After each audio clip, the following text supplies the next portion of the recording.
Have you ever woken up between 3 and 5 in the morning for no reason at all, with that strange feeling that something was happening, but you didn't know what? Or perhaps someone once told you the time you were born, and that time remained etched in your memory in a way you never truly understood why. Well, if you were born between 3 and 5 in the morning, there is a 2,000-year-old text that speaks about you in a way that will send chills down your spine. And this text is not from just anywhere. It was hidden, buried, condemned to oblivion for centuries. Its name is Pistis Sophia, and what it says about the soul born in this specific window of time is one of the most unsettling and yet most liberating revelations you will ever hear in your life. Stay until the end, because what is coming in the next few minutes is not theory. It is a map, and this map was drawn for you. Before anything else, you need to understand what the Pistis Sophia is and why the fact that it still exists today is almost a miracle. Sometime in the 3rd century after Christ, a scribe copied by hand a Greek text that was circulating in Gnostic communities throughout Egypt and the Levant. This text recorded dialogues between the resurrected Jesus and his disciples, a Jesus very different from the one you know from the churches, a Jesus who explained with surgical precision how the cosmos works, who the forces controlling human souls are, and why most human beings will never remember where they came from. This manuscript was translated into Coptic, the language of late Egypt, and at some point disappeared. It simply vanished. For more than 1,000 years, no one knew of the existence of this text. And then, in 1773, a manuscript collector named James Bruce brought back from Ethiopia a leather-bound codex that no one knew how to read. It sat stored in the British Museum for decades. Only in 1851 did a scholar named M.G. Schwarze translate its full contents into Latin, and the world became aware of what was written on those pages. The Pistis Sophia is a text of 148 chapters. It is not simple. It is not easy. It is dense, technical, and purposefully structured in a way that only those who already have a certain spiritual preparation can penetrate. But in the midst of all this density, hidden like diamonds inside a mine, there are paragraphs that speak of something very specific, the gates through which souls enter the world. And this is where your story begins. The cosmology of the Pistis Sophia divides the universe into layers. It is not the simple heaven and hell you learned about in Sunday school. They are spheres, archetypes, forces, entities. The text uses the names of the planets and stars to describe these layers because the Gnostics understood that the stars were not just celestial objects. They were checkpoints. Each planetary sphere had a ruler, called an Archon, which in Greek literally means the ones who govern. And each of these rulers had a specific function, to shape the soul that was descending from the kingdom of light toward incarnation in the material world. Think of it as a kind of cosmic customs office. When the spark of light that is your true essence decided to incarnate, it needed to cross a series of layers. In each layer, the Archons imprinted upon the soul a set of limitations: the forgetfulness of its origin, attachment to the material world, fear, submission to authority, identification with the body. The Pistis Sophia calls these seals counterforces. And here comes the central point you need to understand. Each layer had a gate, and each gate had a guardian. Most souls that incarnate do so through the guarded gates. They pass through the complete inspection of the Archons. They receive all the seals. They arrive in the world with their memory completely erased, with the counterforces fully installed, with the veil of forgetfulness firmly in place. And this is not a moral judgment. It is just the standard process. It is what happens to most of humanity. But there is an exception. There is a window of time between the 3rd and the 5th hour of the dawn, which Gnostic texts identify as the period when the guardians of the gates are in transition. It is the moment when the guard changes, and during this transition, for a fraction of cosmic time, there is a gate that remains unguarded, a gate that the Pistis Sophia calls unprotected, and which in the context of the original Greek cosmology receives the name open door because there is no one there to seal the soul that passes through it. If you were born between 3 and 5 in the morning, Gnostic tradition says that your soul entered through the unprotected gate. This changes absolutely everything. Now, before you understand what this means for your life, you need to understand what happens to a soul that is not completely sealed by the Archons. Because most people, when they hear this for the first time, imagine it is something good and simple, like going through the VIP line. But it is not quite like that. Entering through the unprotected gate is not an easy privilege. It is a terrible responsibility, a gift that often feels like a curse, a gift that costs too much to carry in a world that was not made to recognize it. Let us take it step by step. The Archons, according to the Pistis Sophia, imprint upon souls not only limitations, they also imprint protection. The soul that passes through the guarded gates receives an invisible shield. It is adequately anesthetized to endure the reality of the material world. It does not feel too much. It does not see too much. It can accept social conventions, collective belief systems, the narratives that society uses to keep itself cohesive, without feeling that something is terribly wrong. This anesthesia is not malice on the part of the Archons, at least not in the sense we understand malice. It is, within the logic of the system, a kind of functional mercy. An adaptation mechanism. The soul that enters through the unprotected gate does not receive this complete shield. It arrives in the world with more of its original nature intact, more of the spark of light that constitutes it still visible beneath the flesh. More memory of what should not be remembered. And this means that from childhood, from the moment this soul opens its eyes in the material world, it perceives that something is wrong. Not wrong in the way a traumatized child perceives that something is wrong. Wrong in a much deeper way. Wrong on an ontological level. As if the very background of existence were not what others accept it to be. Do you recognize yourself in this? Since you were little, did you have the feeling of not completely belonging to the place where you were? That the rules everyone else followed without questioning seemed arbitrary to you, artificial, like a game someone had invented but no one had really thought through before starting? That you had questions that no adult around you could answer, and not because they were difficult questions, but because they were questions those people had simply never asked? The Pistis Sophia has a name for this experience. It calls it anamnesis, which in Greek means the unforgetting. The process of remembering what was forgotten. Most souls never go through this in this life.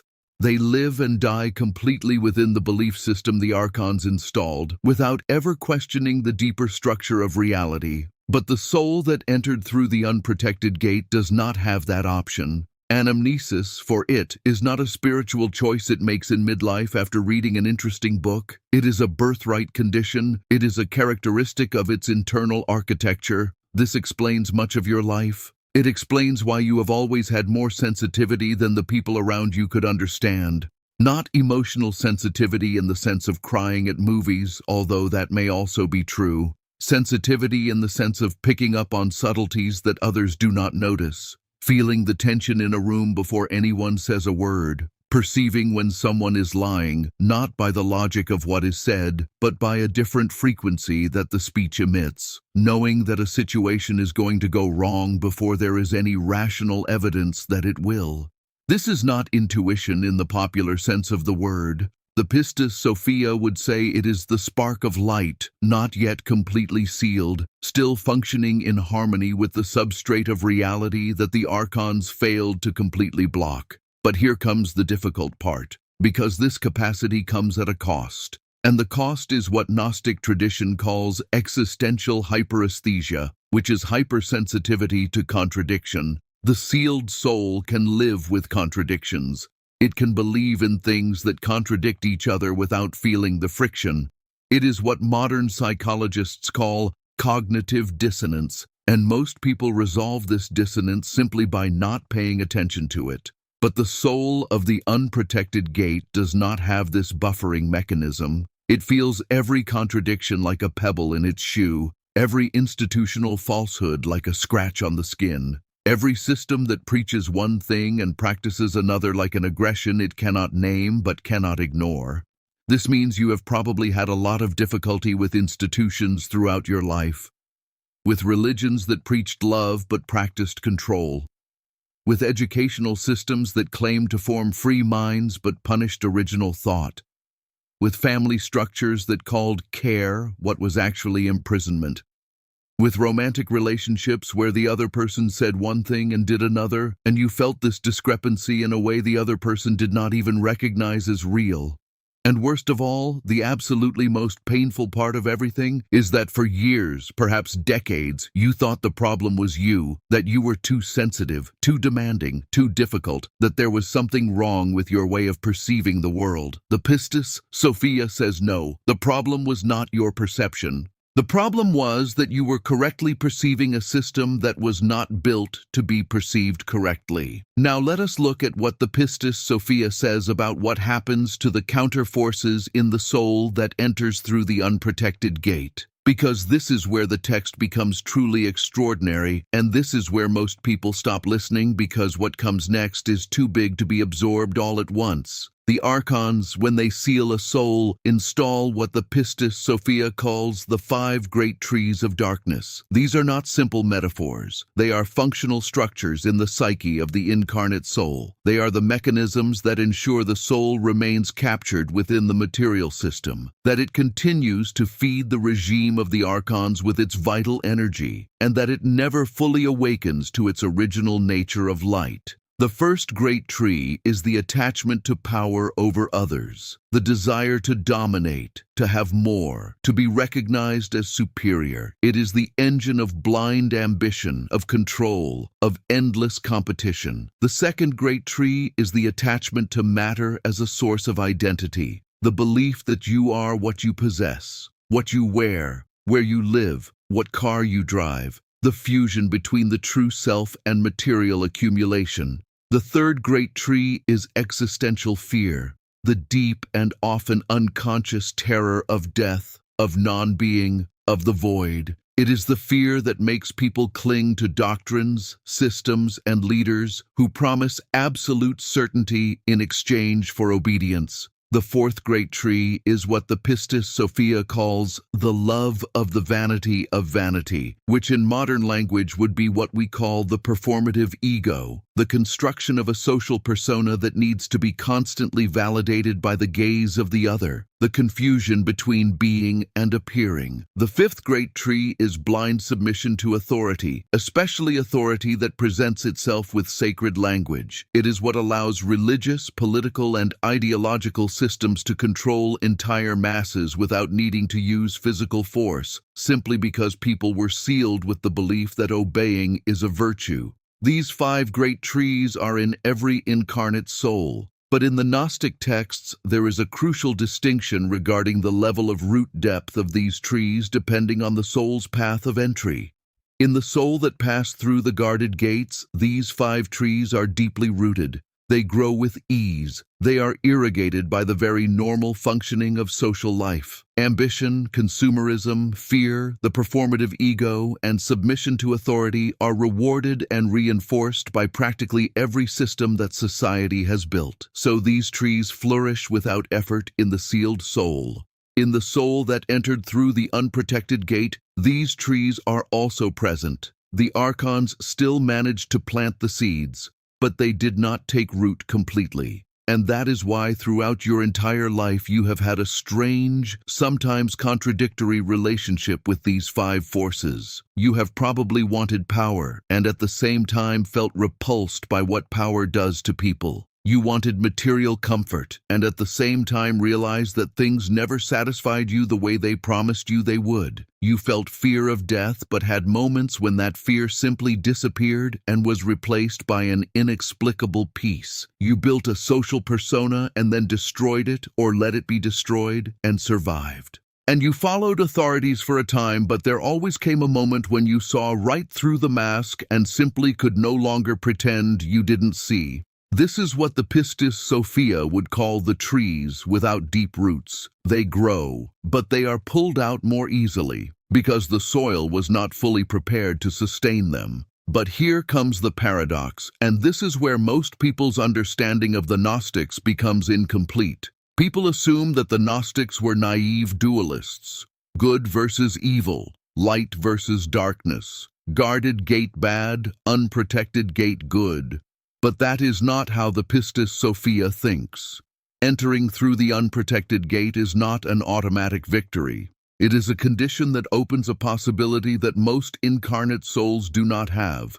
But possibility is not a guaranteed destiny. It is only an unlocked door. And an unlocked door can be used to enter, or it can be ignored for decades while the person stands looking at it without having the courage to cross it. The Pistis Sophia is very clear about this when it describes the three types of souls that incarnate. The first type is called hylek, from the Greek hyle, which means matter. These are the souls completely identified with the material world. There is no moral judgment here. The Pistis Sophia does not say these souls are bad.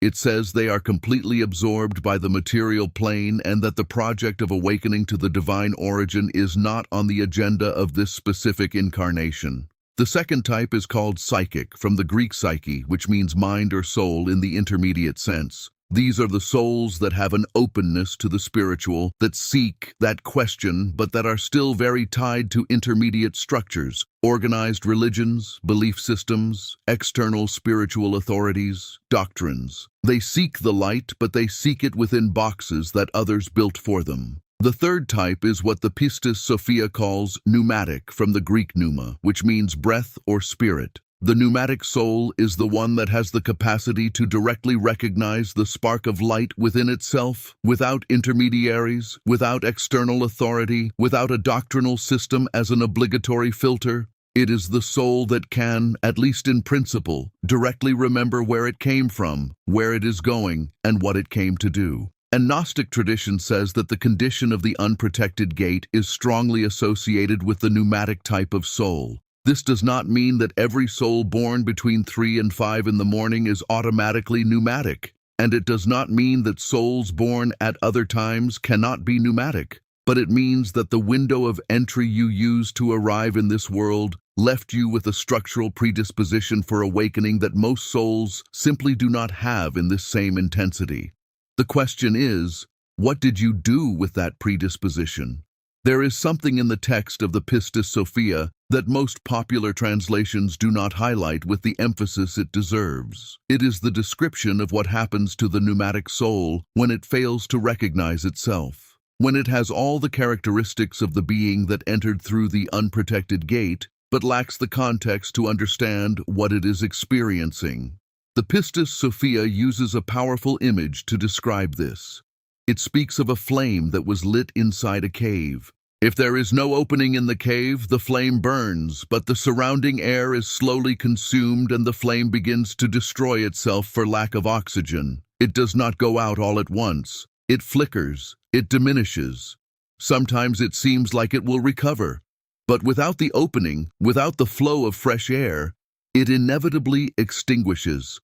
This image describes what happens to the souls of the unprotected gate, who live for decades without finding the context to understand who they are. The spark of light they brought more intact than usual begins to turn against themselves. The hypersensitivity that should be an instrument of perception becomes a source of chronic anxiety. The difficulty with authorities and systems that should be the sign that the soul sees beyond the system becomes a painful social maladjustment. The internal memory of the divine origin that should be the compass for awakening becomes a longing without an object, a deep melancholy with no apparent cause, a feeling of exile that the person cannot name because they do not know where they were exiled from. Have you ever felt a longing for a place you have never been? A nostalgia for a state of existence you cannot describe with words but that you sometimes visit in dreams? A silent sadness that has no reason to be but is just there, like a background noise that never fully turns off? The Pistis Sophia has a name for this. It calls it the pathos of Sophia, the sorrow of Sophia. And Sophia, in this text, is not just an allegorical character. She is the archetype of the spark of divine wisdom that descended into the material world and got lost within it, forgetting for a time who she was. The sorrow of Sophia is the sorrow of everything that is light and finds itself imprisoned in density. And the soul of the unprotected gate carries a personal version of this sorrow, not because it was punished, but because it brought more light than usual into a world that was built not to recognize light. Now you need to understand what the Pistis Sophia says about the destiny of this soul. And here the text becomes at once more demanding and more hopeful than anything you have ever read about spirituality. The Pistis Sophia does not offer the pneumatic and easy life. It does not promise that awakening solves all problems, that sensitivity will disappear, that the world will suddenly make sense in a comfortable way. What it offers is something different and far more valuable. It offers context. Context is what transforms sorrow into information, what transforms maladjustment into perception, what transforms longing without an object into the recognition of a real origin. When the soul of the unprotected gate finds the context to understand what it is experiencing, something changes at a deep level. It is not a personality change. It is not that suddenly the sensitivity goes away or that the difficulty with systems disappears. It is that the soul finally knows why it feels what it feels. And knowing why you are the way you are does not solve the fact that you are that way, but it completely transforms the relationship you have with that fact. You stop trying to fix yourself. You stop trying to fit in where you were not made to fit in. You stop spending immeasurable energy trying to be what you are not meant to be just to be accepted by systems that, by their very nature, will never fully recognize you. And when you stop wasting energy trying to be something else, something interesting happens. The spark you brought more intact begins to function in a way it never functioned before, because now it has direction. The Pistis Sophia speaks of a concept that is absolutely central to understanding the purpose of incarnate pneumatic souls. It uses the expression restoration of the light, and describes how the purpose of everything that exists is the reunification of the sparks of light that descended into the material world with the original kingdom of light. And it says that pneumatic souls, especially those that arrived with more integrity into the world, have a specific role in this process. It is not a leadership role in a hierarchical sense. It is not being a guru. It is not having followers. It is more akin to the role of a tuning fork. A tuning fork is a simple instrument. When you strike it, it emits a very specific and very pure frequency. And what this frequency does when emitted in an environment is induce objects around it to vibrate at the same note if they have the capacity to do so. The soul that entered through the unprotected gate when aligned with its original nature acts as a tuning fork, not needing to convince anyone of anything, not needing to preach, indoctrinate, or recruit, simply being what it is in an authentic and complete way. And in this radical authenticity, it emits a frequency that awakens in other souls, especially in other souls of the pneumatic type that are still asleep, the recognition of something they already knew but had forgotten. That is why your presence, when you are truly being yourself, without the social mask and without the performance of compliance, has an effect on certain people that you could never rationally explain. Certain people become deeply uncomfortable around you for no apparent reason, as if your existence disturbed something in them that they prefer not to touch. And other people feel when they are in your presence something they can only describe as relief, as if it were finally permitted to be real. This is not charisma. It is not a magnetic personality in the conventional sense. It is the effect of the tuning fork. But here, the Pistis Sophia gives a warning that is crucial, because there is a specific trap for the souls of the unprotected gate, a trap that the Archons prepared specifically for this type of soul, knowing that the common seals would not work completely. The trap is proud isolation. When the pneumatic soul begins to awaken and understands that it sees things most do not see, feels things most do not feel, and questions what most accept without question, there is an enormous temptation. The temptation to conclude that it is superior, that it is above, that its role is to observe the collective mediocrity from afar with a mixture of pity and contempt, while it withdraws more and more into itself, proud of its difference and resentful of a world that never recognized it. The Pistis Sophia calls this state the pride of the aeon. It is one of the most sophisticated forms of capture that the Archons use against pneumatic souls. Because it mimics awakening, it has the external shape of awakening. The person who is in this state feels that they are spiritually advanced, that they comprehend things others do not comprehend. But inside, they are more imprisoned than ever, because now they are imprisoned not by the illusion of the material world, but by the illusion of their own superiority. The true pneumatic, according to the Pistis Sophia, does not withdraw from the world. He remains in the world with more consciousness than the world can comfortably bear, and he remains anyway because that is where the tuning fork works. Light illuminates nothing if it is kept in a box. It illuminates when it remains in the midst of darkness, without being swallowed by it, but without fleeing from it. This is probably the greatest challenge of your life if you are a soul of the unprotected gate, remaining in the world without becoming the world, feeling everything that is painful about the world without being destroyed by it, seeing through the systems without becoming cynical to the point of no longer being able to love the people who are still inside the systems, because the people inside the systems are not your enemies. The Pistis Sophia is very clear about this. The Archons are the forces that the text holds responsible for the imprisonment of souls, not the imprisoned souls. And the reaction of compassion, not of superiority, is what differentiates the awakened pneumatic from the pneumatic who only woke up to sleep in a more sophisticated way.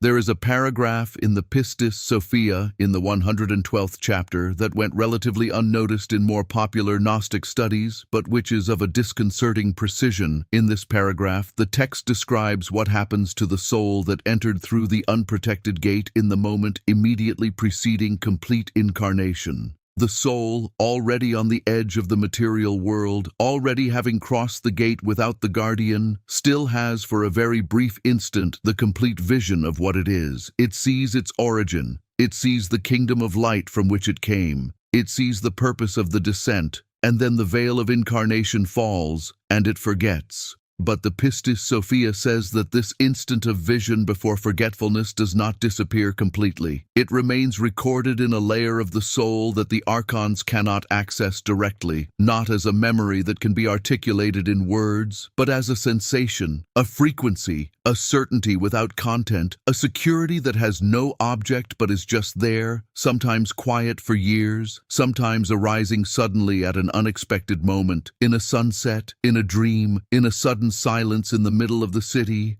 in a scent that does not exist but that you recognize. This is the residue of the instant before the veil, and it is the reason why, no matter how much life has brought you down, no matter how much you have doubted everything, no matter how dark the night has been, there is something in you that never completely believed that this was the whole story, that always knew, at a level that logic does not reach, that there was more, that you were more. This knowing without words is your Ariadne's thread. It is what the Pistis Sophia calls the sign of the spark, and it is the proof within the Gnostic cosmological system that the soul carrying it entered through the unprotected gate. Now, what do you do with this information? The Pistis Sophia does not leave this question unanswered. It has a set of practices that it describes as the instruments of restoration, but they are not ritual practices in the conventional liturgical sense. They are not prayers that must be repeated at a specific time. They are not rites of initiation that require a priest. They are not dogmas that must be accepted without question. They are practices of a very different nature. The first practice is what the text calls the recognition of the veil. It is the consistent exercise of identifying in your daily experience the moments when one of the 5 great trees of darkness is operating within you. Not to condemn yourself, not to shame yourself, but to see, simply to see, because what you do not see, you cannot transform. And what you see clearly is already in the process of transformation, because the spark of light cannot look directly at darkness without beginning to dissolve it. The second practice is what the text calls the discernment of frequencies. This involves developing the capacity to perceive the difference between the responses that come from the counterforces installed by the Archons, fear, ego, the need for approval, the attachment to control, and the responses that come from the spark of light, which tend to be calmer, clearer, less urgent, and frequently less convenient for the performative ego, but more aligned with who you most deeply are. The third practice is simply that of remaining present in your own life without fleeing to external systems of interpretation, without outsourcing to a guru, a doctrine, or a community the responsibility of knowing who you are. The Pistis Sophia does not say that community is bad. It says the anchor must be internal. The spark recognizes itself, and no external authority, no matter how enlightened it seems, can make that recognition for you.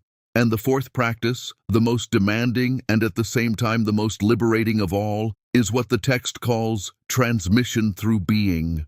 It is the exercise of being so completely yourself, with such integrity and such courage not to diminish yourself, that your simple, authentic existence becomes an act of resistance to the regime of the Archons and an invitation for other pneumatic souls around you to wake up to what they are. It is not a practice of evangelization. You are not going to convince anyone of anything. In fact, the Pistis Sophia says that trying to convince is a sign that you are still operating within the archontic logic, which is the logic of control over the other.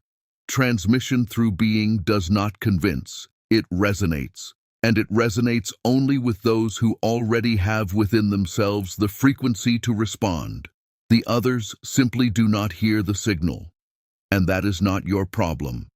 There is one last element of the cosmology of the Pistis Sophia that needs to be mentioned here, because without it the picture remains incomplete. The text speaks about what it calls the veil of the middle place. This veil is the separation between the material world, controlled by the Archons, and what the text calls the higher places, which is the territory that lies beyond the influence of the demiurge, the blind creator of the material world, described by the Pistis Sophia. And the text says that this veil, contrary to what most religious traditions teach, is not impenetrable during life. It is porous, especially for pneumatic souls. The experiences you have probably already had of a spontaneous altered consciousness, not necessarily through substances, but through states of deep meditation, or simply through moments of absolute silence, or through states that arise sometimes on the border between sleep and waking, especially between 3 and 5 in the morning. It is no coincidence that this is the time when this state is most easily accessed by the souls of the unprotected gate. These experiences are what the Pistis